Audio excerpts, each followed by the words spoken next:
voastră psiholog Elena Harbur, iar astăzi vă propun să vorbim despre fricile narcisicului. Știu, toată lumea crede că este absolut invincibil, pentru că este atât de adaptat încât au existat și opinii care au considerat că este următoarea variantă în adaptarea omului către perfecțiune, pentru că visul umanității a fost să renunțăm la emoții, nu? Dacă nu mai avem emoții, vom fi perfecți, că emoțiile ne duc la toate problemele. Din cauza emoțiilor ne îndrăgostim, din cauza emoțiilor ne înfuriem, din cauza emoțiilor suferim, ca atare nu le mai vrem pe niciunele și narcisicul ajunge să pară modelul perfect și mai ales de viitor, un model al succesului de dorit. Este o prostie, pentru că oricât de fanteziste ar fi filmele science fiction, care n-au nimic science în ele, sunt doar fiction, adică imaginație și invenție, emoțiile sunt cele care ne transmit atunci când ceva este în neregulă. Mai mult decât atât, emoțiile există ca să ne protejeze, să ne semnalizeze atunci când ceva este în neregulă, să ne semnalizeze atunci când suntem în pericol sau ceva trebuie obligatoriu schimbat. Schimbat ca să restabilim starea de echilibru, de armonie și totodată de sănătate.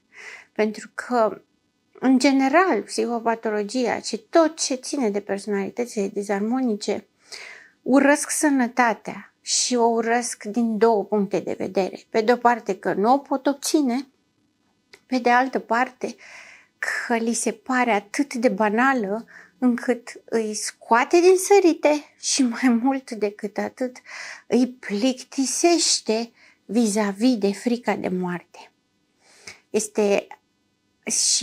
E posibil să fie auzit deja, dar cu siguranță dacă intrați în contact cu o patologie de personalitate și în mod special cu narcisicul, când găsește oameni echilibrați, sănătoși, spune, e plictisitor, nu-mi place, vreau să fac ceva interesant, ceva care mă face să fiu viu, să mă simt viu. Iar când spune asta, se referă la adrenalina care este un hormon al fricii. Vreau să subliniez asta pentru că toată lumea spune, suntem căutători de plăcere, deci de adrenalină. Să fie acțiune, să fie activitate.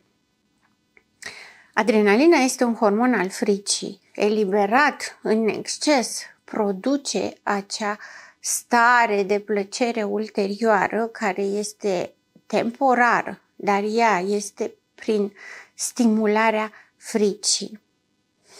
Și aș vrea să subliniez asta pentru că frica nu lipsește niciunei ființe vii. Frica este cea care ne anunță dacă suntem în pericol și dacă riscăm viața. Ca atare, psihopatologia este plină de asta. Nu suportă normalitatea.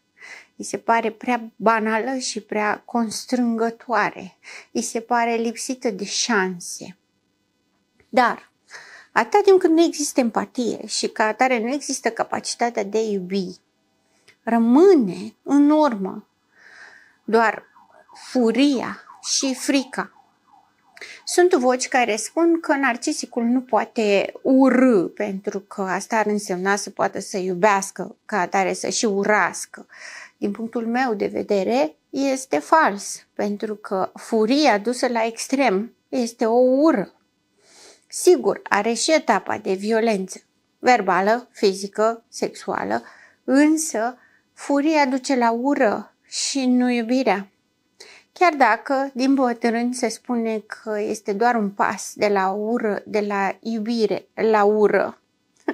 E adevărat, ele sunt văzute în poli opuși. Pe de altă parte, niciodată nimeni nu urăște fără furie.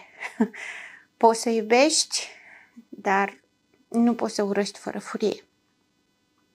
Ca atare, eu voi considera că ura este legată de furie, iar narcisicul este plin de asta. Și este plin de asta, deși ei toți spun că ei sunt oameni buni. Deseori, aproape 99% din cazuri, i-am auzit spunând, eu sunt un om bun. Dacă ești om bun și te știi om bun, te descrii, eu nu fac rău. Nici de cum, eu sunt un om bun. Ei se descriu așa pentru că ei sunt conștienți de ceea ce sunt și sunt conștienți de ceea ce trezesc în ceilalți oameni și sunt conștienți de ceea ce lasă în urma lor. Deși ei urăsc consecințele, consideră că consecințele există numai pentru ceilalți oameni, nu pentru ei.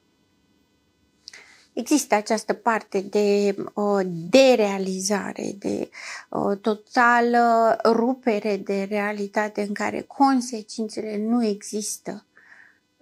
Există numai ceea ce li se întâmplă lor, există doar nedreptatea care li se întâmplă lor, pentru că, așa cum spuneam într-o ediție anterioară, viziunea lor asupra unicității lor, asupra faptului că nu mai există și această incapacitate de a percepe că există și ceilalți, îi limitează doar la ce li se întâmplă lor. Nimeni nu mai trăiește ce trăiesc ei, asta este clar, însă tot ceea ce fac ceilalți are legătură cu ei. Are legătură cu ei, este despre ei și este împotriva lor. Rare ori este considerat a fi pentru ei. Chiar dacă teoretic o acceptă, de simțit nu o simt și nu și-o asumă. Ca atare este doar ignorată sau este nedreptate. Lor li s-a întâmplat o nedreptate întotdeauna.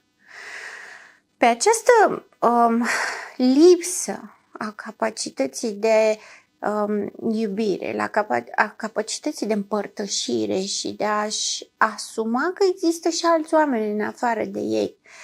Avem pentru nedreptate furia și ura și în rest rămâne frica. Ei sunt foarte conștienți că ei sunt persoane cărora le lipsește esențialul. Sunt foarte conștienți că niciodată nu o să poată să aibă o relație normală, una sănătoasă, că niciodată nu o să poată să fie iubiți, cel puțin așa cum își doresc. Și ca atare există această oscilație între îmi doresc, dar mi-e frică. Este atașamentul anxios evitant. Anxios, pentru că nu cred că o să mă iubească cineva vreodată și ca atare dacă cineva manifestă chestia asta, mie îmi trezește senzația de pericol și comportamentul evitant, mai bine stau la distanță decât să mă rănești, decât să mi-acord riscul de a avea încredere în tine, mai bine stau la distanță și distanță mare, cât să nu poți să ajungi la mine să-mi faci unul rău. Tot ce am deschis mai devreme, atașamentul anxios și atașamentul evitant, ambele sunt legate de frică. Frica de a fi în contact cu alt om, pentru că nepercepând această existență a celor oameni, ei sunt obiecte care produc rău. Principiile și valorile după care se ghidează în viață sunt: dacă iubesc, trebuie să nu arăt, că dacă arăt o să-i se urce la cap și o să mă abandoneze.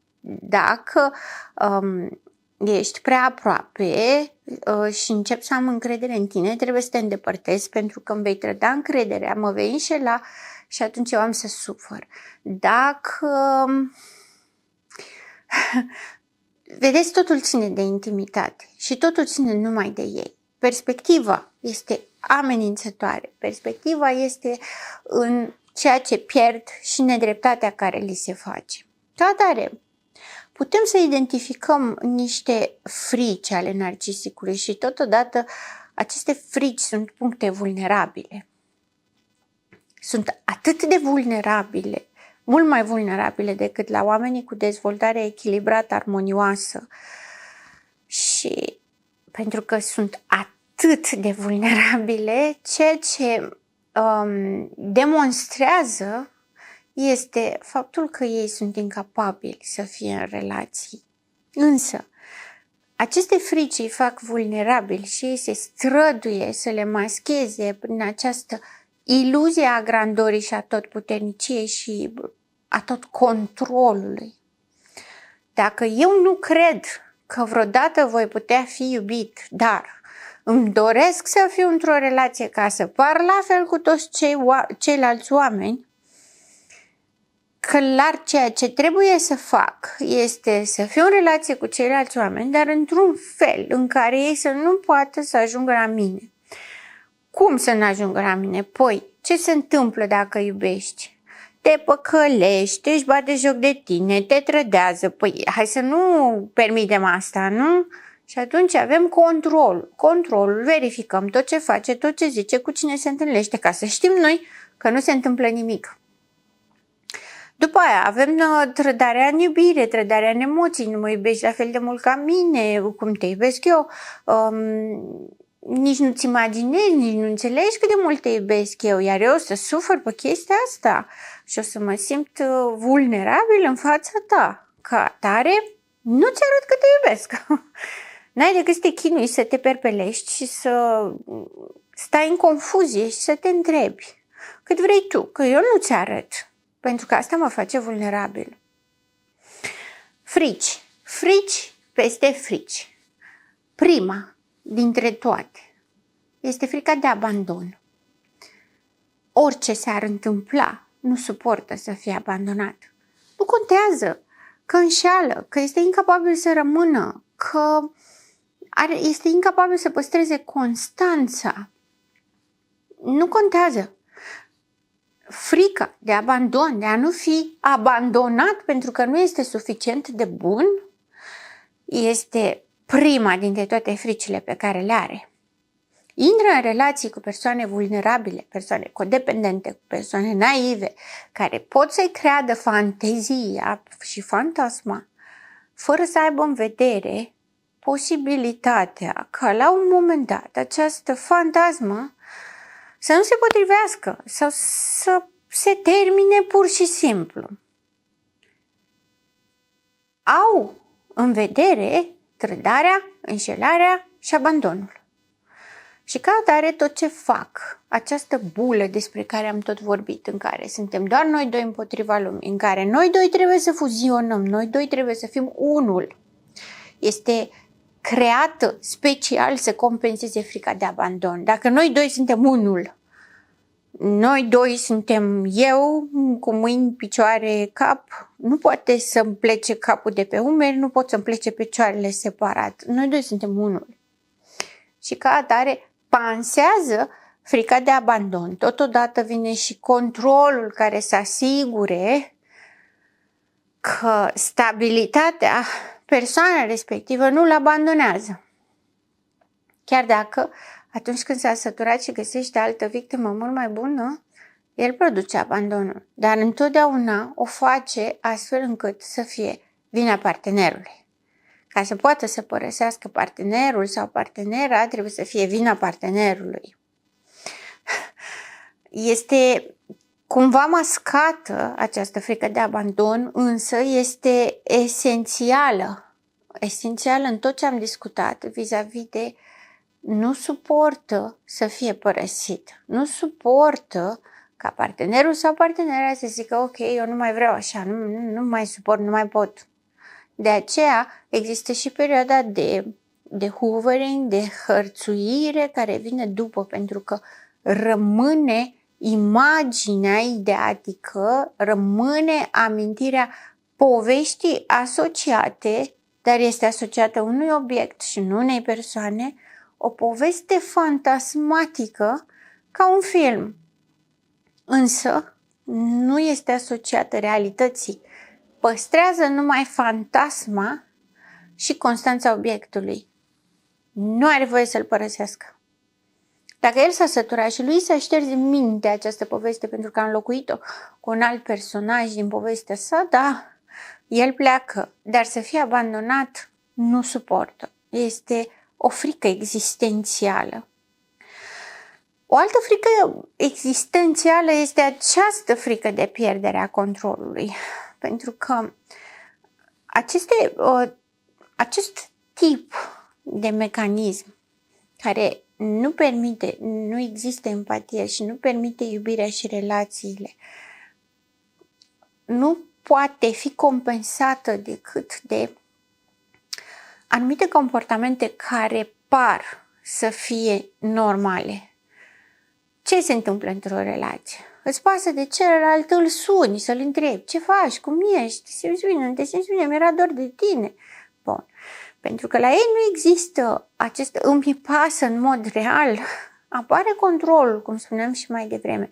Toate comportamentele sunt făcute pentru control, pentru dobândirea și menținerea controlului. Ca atare, asociată fricii de abandon de care am vorbit mai devreme, este frica de a pierde controlul. Eu nu pot să pierd controlul pe tine, că dacă eu pierd controlul pe tine, tu, obiect care mi-aparții, în fuziune cu mine, eu pierd controlul pe mine. Ori tu, în fuziune cu mine, îmi dai sens și existență. Atâta timp cât tu existi în fuziune cu mine, existența ta confirmă existența mea. Dacă tu nu existi, eu nu exist. Ca atare, abandonul tău presupune inexistența mea. Lipsa de control asupra ta presupune că eu am lipsă de control asupra mea, iar eu nu știu ce fac. Deci eu trebuie să am control pe tine ca să pot să am control pe mine. Știu, sună foarte alambicat și foarte complicat. Pe de altă parte, dacă vă gândiți, este ca un mecanism în care fiecare, cum este de exemplu și mecanismul de la mașină, fiecare piesă o antrenează pe cealaltă. Și dominourile, ai trântit o piesă, le trântește pe toate pe rând, una după cealaltă, pentru că ele sunt în legătură. Nu existăm, nicio ființă nu există separat pe dimensiuni. Nu existăm doar ființe cerebrale fără emoții, nu existăm doar ființe emoționale fără cogniție. Nu existăm doar mâini și picioare fără cap, decât dacă nu suntem vii și mai ales dacă nu suntem funcționali. La oameni, aceste dimensiuni sunt împreună. Având o frică de abandon și având o incapacitate de a fi în relație, o frică de intimitate, o frică de apropiere. Am frică de apropiere, normal să apară frica de abandon. Dacă mie mi-e frică cineva să se apropie de mine, mă gândesc normal că acel cineva nu o să mai vrea să stea lângă mine, o să mă abandoneze dacă nu fac contactul emoțional. Și atunci vine frica de abandon. Frica de abandon presupune la rândul ei sau determină frica de a pierde controlul. Pentru că dacă tu mă abandonezi, înseamnă că eu nu sunt suficient de bun. Și dacă tu nu ești, eu cine sunt? După cum vedeți, totul este raportat la existență, pentru că narcisicul a creat această iluzie a grandorii ca să existe. În absența iluziei grandorii, el nu există. Ca atare, cum spuneam și mai devreme, dacă tu te uiți la mine și tu îmi validezi mie existența, adică dacă tu ești în fuziune cu mine, înseamnă că eu exist. Dacă tu mă apreciezi pe mine, înseamnă că eu exist. Dacă tu creezi povestea pe care ți-o spun eu despre cine aș fi eu, apropo de iluziile de grandoare, asta înseamnă că povestea mea devine reală. Povestea mea există. Nu este doar în capul meu. Pentru că narcisicul este foarte conștient de faptul că el fantasmează. Și atunci fantasmele pe care le are nevoie să fie probate în realitate. Tocmai de aceea, de foarte multe ori se aude revolta narcisicului vis-a-vis de ce crede lumea. Să nu te prind că spui asta să te mai audă cineva. Ce o să creadă lumea? Ce o să zică lumea? Că eu sunt abuzator, că eu sunt nu știu cum, că eu sunt nu știu cum. Nu e adevărat. Tu ești. Tu ești. Că dacă tu ești așa, înseamnă că eu pot să fiu bun. Dacă tu ești abuzator, eu pot să fiu bun. Dacă lumea are o părere bună despre mine, înseamnă că eu sunt bun. Dacă lumea știe că eu exist și îmi spune că exist, înseamnă că eu exist. Dacă lumea crede altceva, la mine este distrugere. Este legată de aproape cea mai mare frică a narcisicului, frica de dezvăluire. Narcisicul știe foarte bine cine este. În toată iluzia lui de grandoare, în tot ceea ce el crede despre sine, în tot ceea ce a creat ca fiind perfect și minunat și absolut și totalitar, el știe că nu este nimic din toate astea. Acolo, undeva, dincolo de delirul acesta fantasmatic, care îi umple tot timpul și toată existența, acolo undeva el știe cum este. Știe că face rău, știe că este lipsit de esență, știe că este lipsit de empatie, știe că este incapabil să ofere iubire și să primească iubire. Și știe această vulnerabilitate a lui, este perfect conștientă de ea. Ca atare, dezvăluirea, adică tu, persoana de alături, indiferent cine ești, parteneră, iubită, orice o fi, tu poți să spui celorlalți cine este cu adevărat. Doar pentru că te-ai apropiat. Acum înțelegi de ce este frică de apropiere? De ce este frică de intimitatea emoțională? Păi în intimitatea emoțională ar trebui să spună cine este. În intimitatea emoțională ar trebui să-ți spună că este incapabil să iubească. Păi dacă ți-ar spune că este incapabil să iubească, ai mai sta cu el? Nu, l-ai abandona. Și dacă el ți-ar spune cine este el, ai mai accepta să fii controlată? Ai mai accepta să crezi în fantezie? Nu. Și el știe asta. Ca atare, stând pe lângă el nearătându-ți iubirea, prezentându-ți numai visul, pentru că acolo unde nu există emoție, există cuvinte. Un om care nu simte vorbește foarte mult.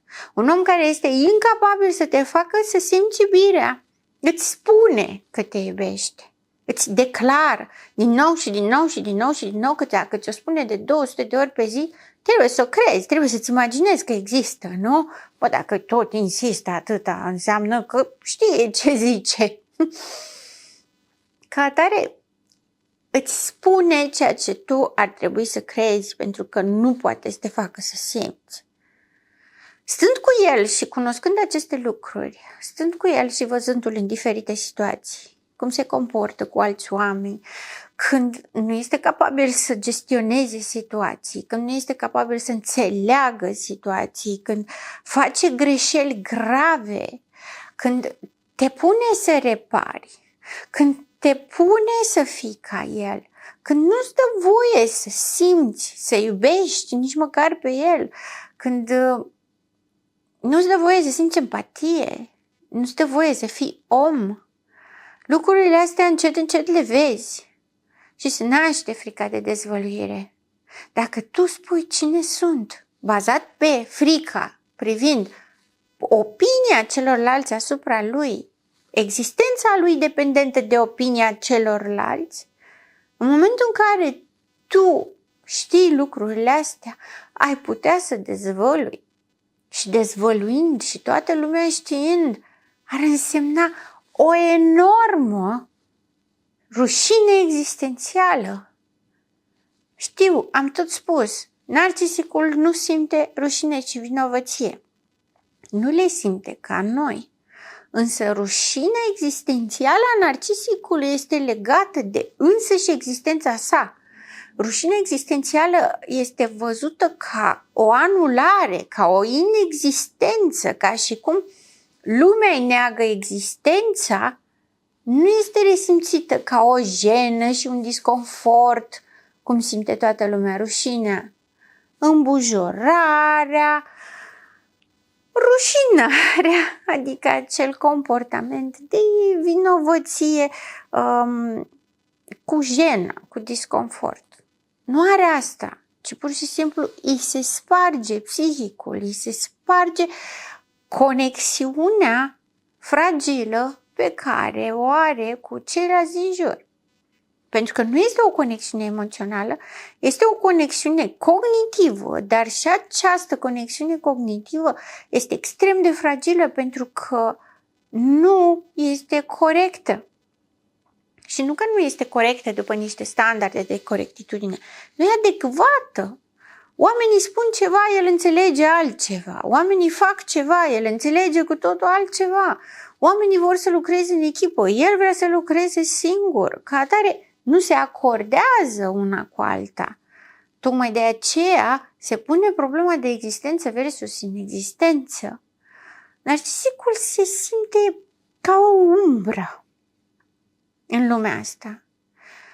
Ca atare, cea mai mare frică a narcisicului, cea mai mare dintre toate, este frica de realitate. Nu poate tolera și nu poate accepta din niciun punct de vedere. Și când spun nu poate accepta, nu e că nu vrea sau că îi pică greu sau că nu prea poate digera asta, îi stă în gât.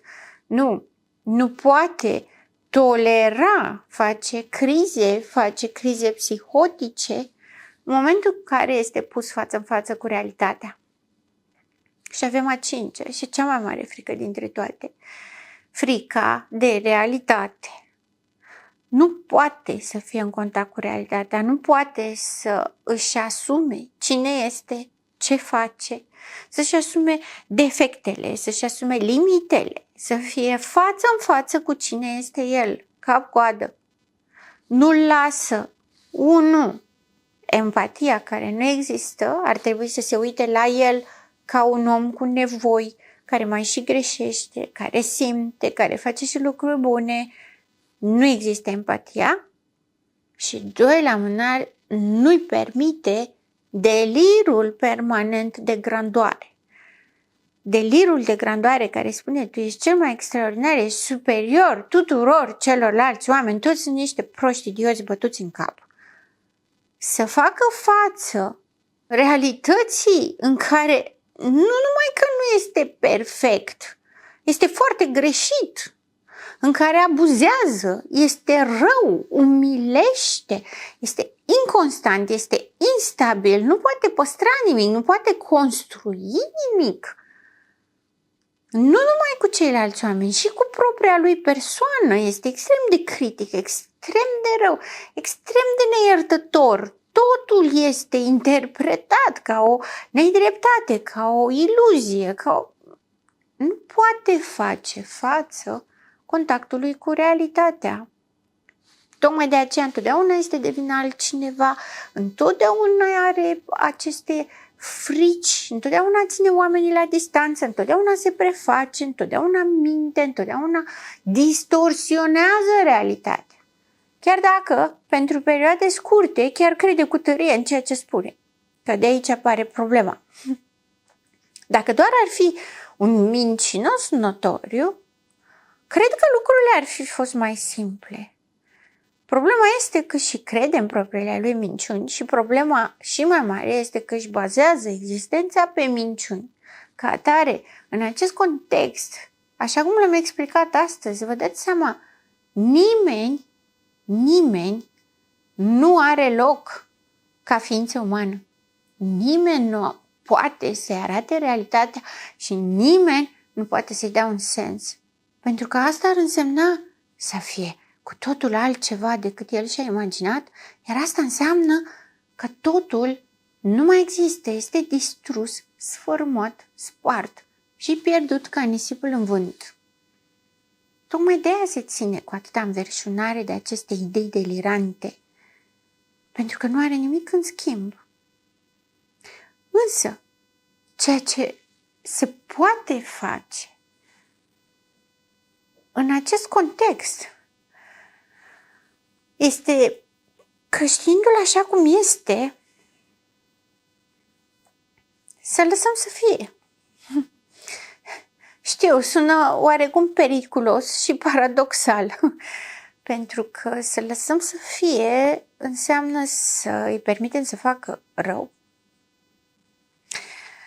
Dar nu la asta mă gândeam. Știu că așa se interpretează, ăsta ar fi primul gând, dar nu la asta mă gândeam. Să lăsăm să fie înseamnă că atunci când avem un contact de orice fel, un narcisic, trebuie să-l lăsăm să se manifeste, în primul rând ca să știm cine este, în al doilea rând ca să știm cum gestionăm situația asta. Cum gestionăm această personalitate care delirează și este incapabilă de contact uman sănătos. Pentru că putem trăi pe lângă astfel de oameni fără să ne producă daune, dar nu în relație cu ei. În relație cu ei, daunele și traumele sunt inevitabile. Dar trebuie să-i lăsăm să fie, pentru că este singurul mod în care ei pot exista și este singurul mod în care noi putem afla cu certitudine cine sunt ei și totodată cu certitudine cine suntem noi și ce avem de făcut. Ca atare, toată lumea are frici. Pentru narcisic, aceste frici înseamnă însăși existența lui. Poate există și oameni care se vor gândi să exploateze aceste frici. Din punctul meu de vedere, dacă ne gândim să exploatăm niște frici ale unei persoane deja tulburate, nu ne face cu nimic mai bun decât ei. Însă, informațiile ne ajută să ne protejăm. Iar scopul meu și ideea mea pentru care ofer aceste informații este protecția. Ne protejăm noi ca să nu avem traume și ca să putem să ne vedem de viețile noastre în armonie și în echilibru. Sunt gazda dumneavoastră, psiholog Elena Harbour, și până data viitoare, rămâneți în echilibru.